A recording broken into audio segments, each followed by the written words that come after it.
Good morning and welcome to another episode of Live Without Limits, Unlock Your Potential, a blueprint for transforming your mindset. I'm your host, Davida Shinsky, and I'm thrilled to have you with us today. Today's show is titled Emotions in Motion. Understanding why we act the way we do, whether you're in a long-term listener or tuning in for the first time. This podcast is all about helping you unlock your full potential and live a life without limits. We explore a wide range of topics from personal development and success strategies to family dynamics and emotional well-being. Today, we're diving into the fascinating and crucial topic, the connection between our emotions and our behavior. Have you ever wondered why you react a certain way in stressful situations, or why some days you feel on top of the world while other days you just can't seem to get out of a funk? Our emotions play a significant role in shaping our actions, decisions, and overall outlook in life. Understanding this connection can provide valuable insights into our behavior and help us navigate our emotions more effectively. Why is this important? You might ask. Well, understanding how our emotions influence our behavior is a key component to personal growth. It allows us to recognize patterns in our responses, make more conscious decisions, and ultimately lead more fulfilling lives. Moreover, it's not just about personal development. Our emotions impact our relationships with other people as well. By gaining a deeper understanding of our own emotional landscape, we can improve our interactions with loved ones, colleagues, and even strangers, fostering healthier and more supportive relationships. Whether you're looking to enhance your potential success or build stronger connections with those around you, this episode is for you. So let's get started. And to kick things off, let's define what emotions are from both a psychological and biological standpoint. Psychologically, emotions are complex reactions that engage our minds and bodies. They encompass a wide range of feelings from happiness and excitement to anger and sadness. Emotions are not just fleeting moments or feeling, they involve behavioral responses. Biologically, emotions are the result of intricate processes within our brain and body. They are our body's way of responding to stimuli that can be internal, like the thoughts and memories, or external, like events and interactions with others.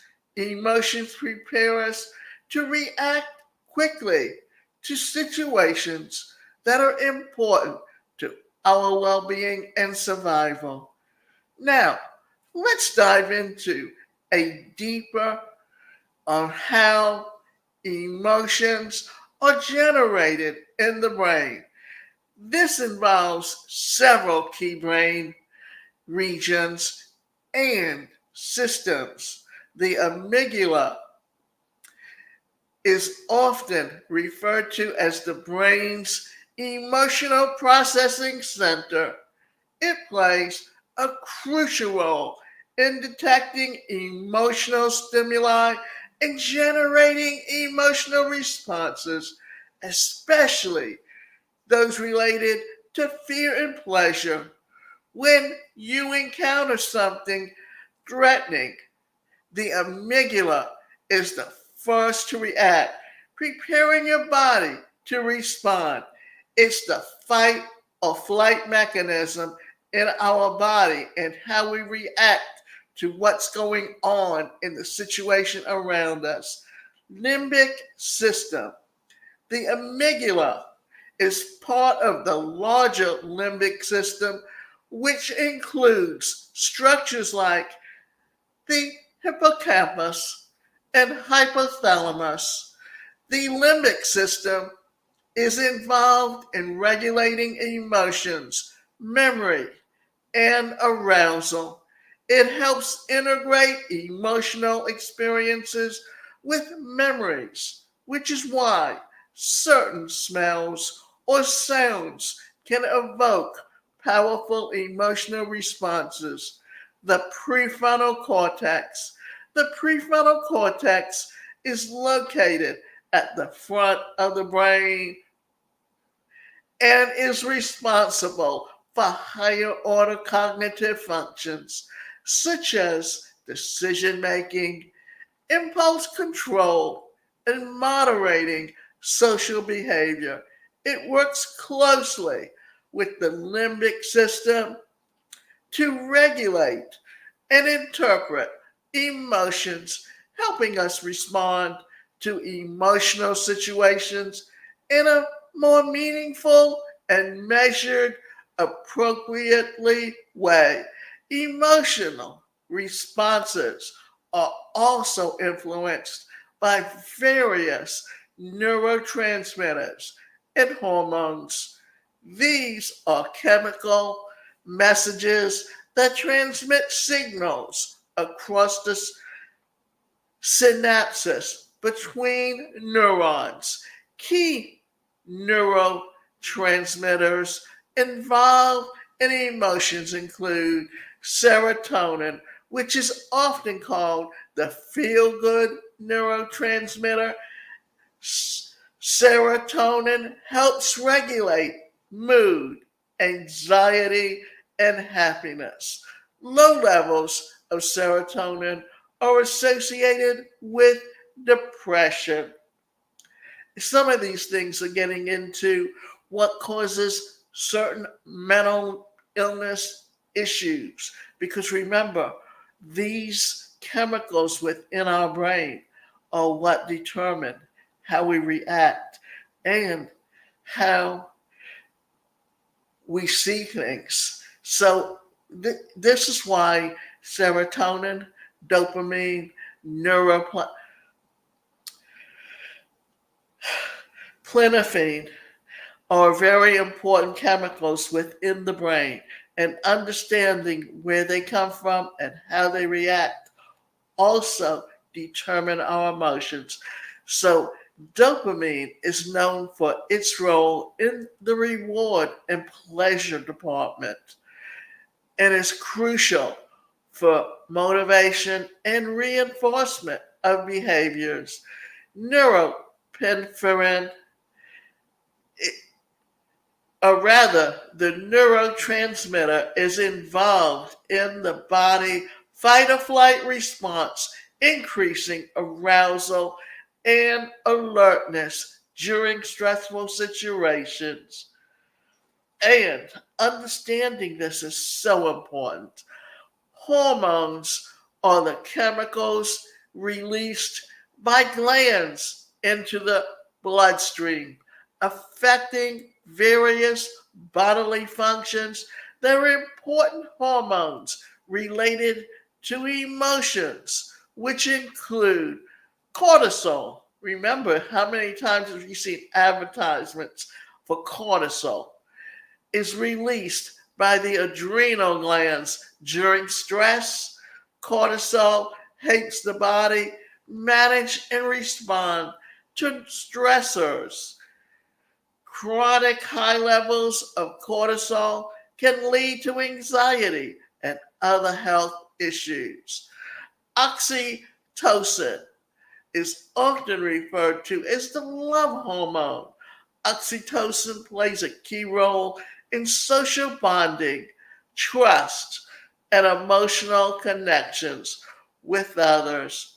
By understanding the psychological and biological foundations of emotions, we can gain deeper insights into why we feel the way we do and how these feelings influence our behavior. This knowledge is the first step towards meaningful and managing our emotions more effectively and making more informational decisions in our daily lives. Now, let's talk about how emotions influence our actions and decisions. Emotions play a pivotal role in shaping our actions and decisions. They act as internal signals that guide our responses to various situations. For instance, when we feel joy or excitement, we are more likely to engage in activities that enhance your feelings, such as spending time with a loved one or pursuing hobbies.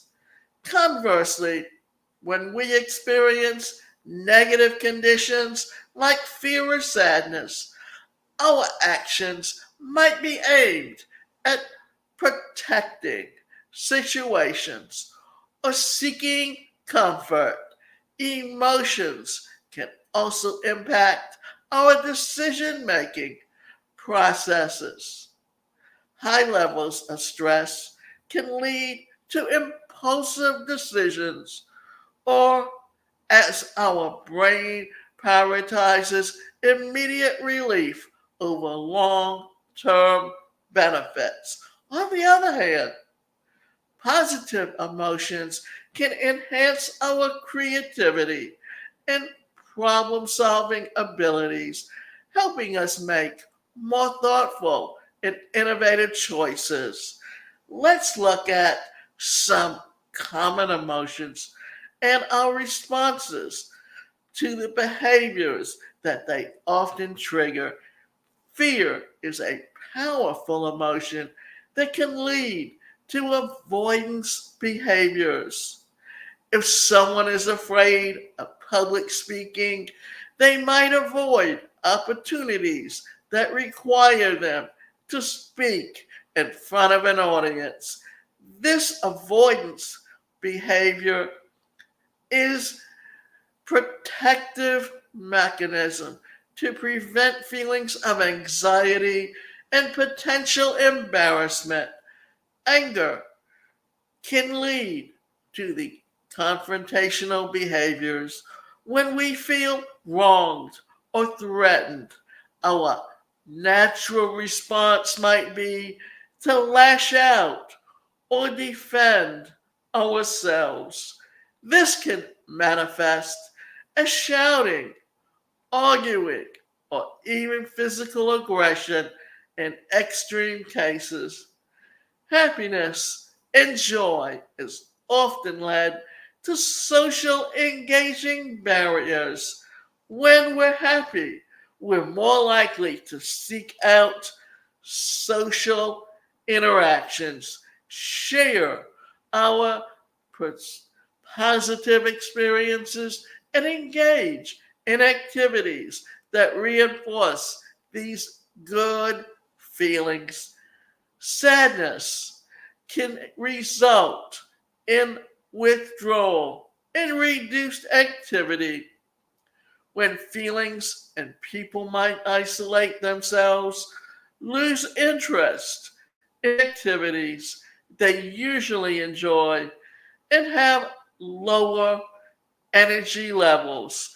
This withdrawal can be a way to cope with and process emotional pain.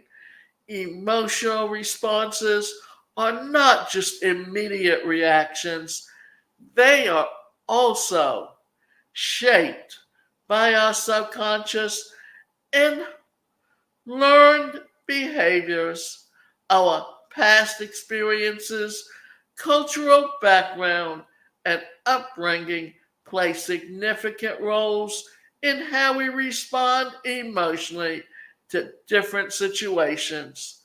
Subconscious behavior is an autonomic response that occurs without conscious thought.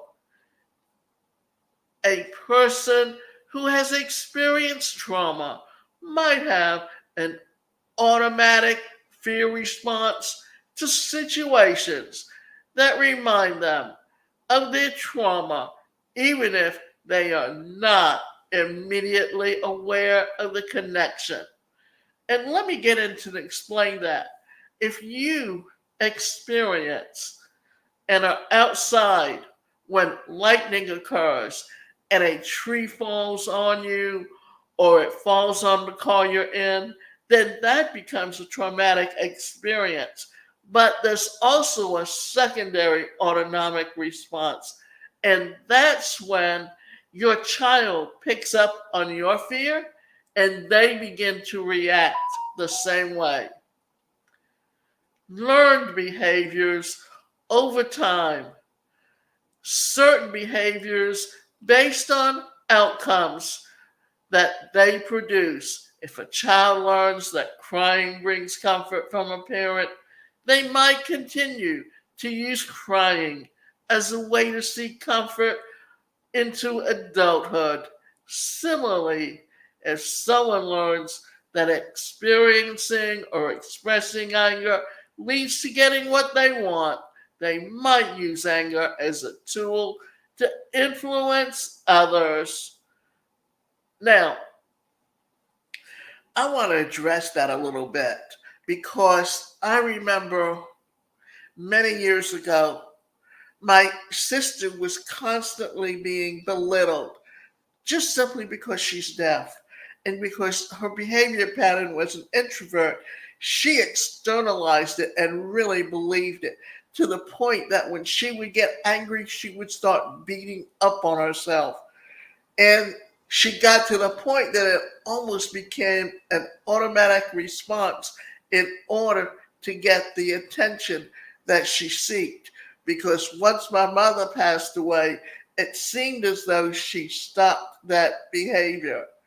But it's important to understand how these things develop by recognizing how emotions influence our actions and the decisions that we make begin to take control of our emotional responses and make choices that align with our long-term goals and values. Once the first steps of managing emotions effectively is becoming more aware and identifying their triggers. So, here are some techniques to help you do this. So, now we're going to be talking about some of the techniques to becoming more aware of your emotions and their triggers. Because once you understand what the triggers are, you can avoid those situations that create the anger. I found many years ago that I was never going to change how my family treated me, but I had to change this situation I was in order to avoid them. And since they were never going to change their behavior, I learned that I was better off homeless than being around someone who was constantly abusing me. So, one of the first steps in managing conditions effectively is becoming more aware of them and identifying their triggers. Self reflection. Now you need to take time to reflect on your day and your emotional experiences. Journaling can be particularly helpful as writing down your thoughts and feelings that can provide clarity and reveal patterns in your emotional presence. And I'm going to digress a little bit here because I want to talk a little bit about the laws of attraction because those are triggered by the emotions that you put out. And if you're in negative situations, then it's going to create negative emotions.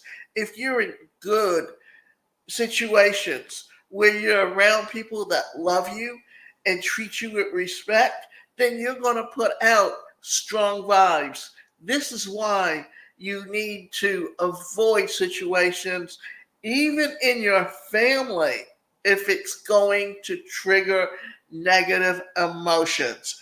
And that's the main and simplest gist of saying what the laws of attraction is all about. Practicing mindfulness helps you stay present and observe your thoughts and feelings without judgment. This awareness can help you identify triggers and understand how different emotions affect you and your emotions. Pay attention to physical sensations in your body. This is actually what we're talking about here is how to become more introverted and understand exactly where you're coming from. Because once you understand exactly where you're coming from and how your emotions interact with you, then it's going to put you in that position where you can take care of yourself better.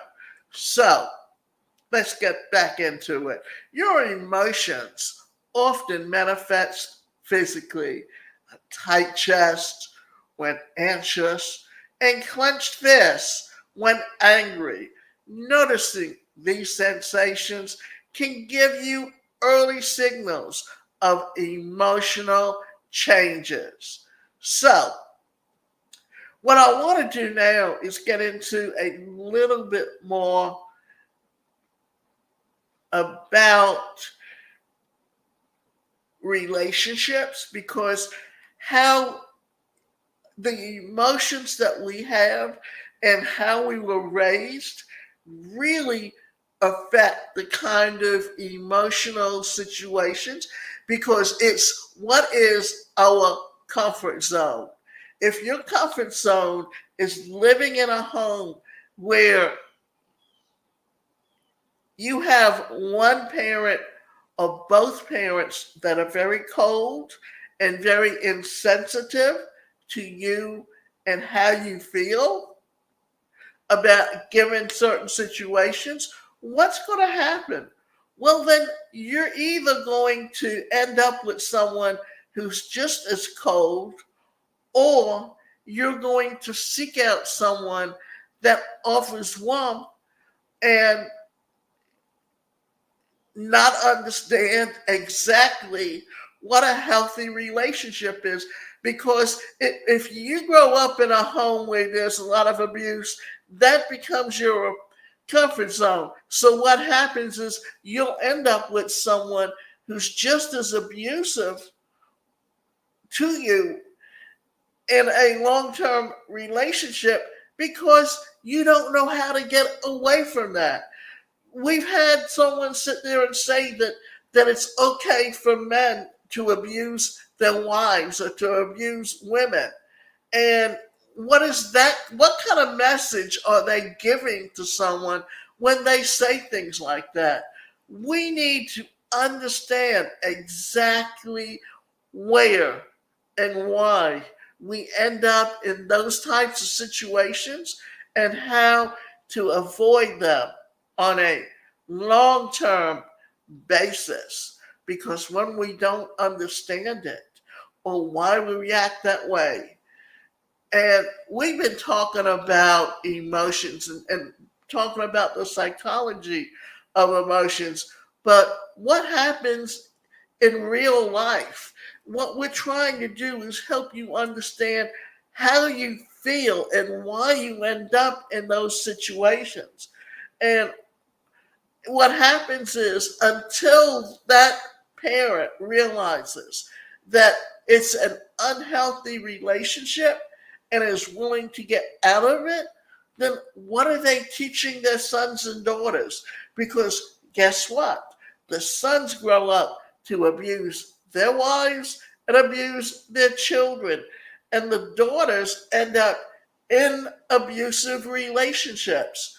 And that's why, more times than not, when you see men who have abused women get away with it, that they are not held accountable, what happens? You're teaching your daughters not to speak up and not to seek out healthy relationships. Now, today, we explored the intricate connection between emotions and behavior.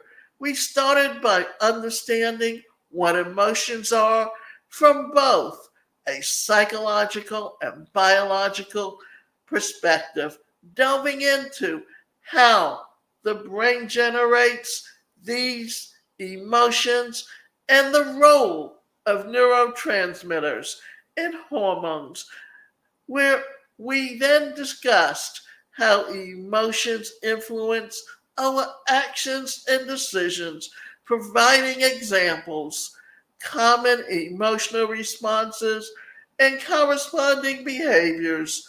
We covered techniques for becoming more aware of your emotions, strategies for managing these effectively, and the importance of emotional intelligence in both personal and our professional life. So I encourage you to take some time to reflect on your own emotional patterns and behaviors and think about how different emotions influence your actions and decisions. Consider keeping a journal to track your emotional responses and identify your recurring triggers. Now, this self awareness is the first step towards better emotional regulation and a more fulfilling life. It also helps you when it comes to making the right choices in your daily life. I want to thank you for joining this episode of Live Without Limits, Unlock the Power, and transform your mindset. So if you enjoyed this episode, please subscribe to this podcast so that you never miss an update. I would also love to hear from you, your thoughts and feedback. So feel free to leave a review and reach out to, to me on social media, because your support helps us continue to provide valuable content to help you live your best life. And until next time, remember to stay mindful and keep striving for success and to live without limits. Now, one of the best things that you can consider for yourself is this: that if you want to have healthy relationships, then and you are not in one, then seek out help. Get someone who can help you. And if you find that you're with someone who is not responsive, or I remember a while ago, I happened to be staying with someone and it was good in the beginning. And then after a month, it's like, oh no, I don't want you here, even though I had already planned on moving out the month before and gave up an apartment to stay with them. Then, when I was in a situation where I needed a place to stay, I had to go find a place almost immediately. And the sad part is look at the relationship. Remind yourself, is it healthy? Is it a good relationship? Is this where you want to be? And remember your emotions and why you do the way you do, or react the way you do, or end up in situations like you do, are because of the way you were raised and the home environment that you experienced. Because prior to the 1960s, when it was very conservative, women stayed in bad relationships. And often women at 21 got married to a man simply for the support, not because there was an emotional attachment to each other or feelings. And it was only after the baby boomers came into and began to become aware and the self-help industry started to explode that you saw a change in the kind of relationships and the age that people got married, simply because they wanted to be much more mature and much more ready for a healthy relationship, because having a healthy relationship is giving you the support you need for long-term respect and love, and as you have children, to teach them how to treat each other in the long run. And that is how we are going to improve and change the kind of relationships we have in the future.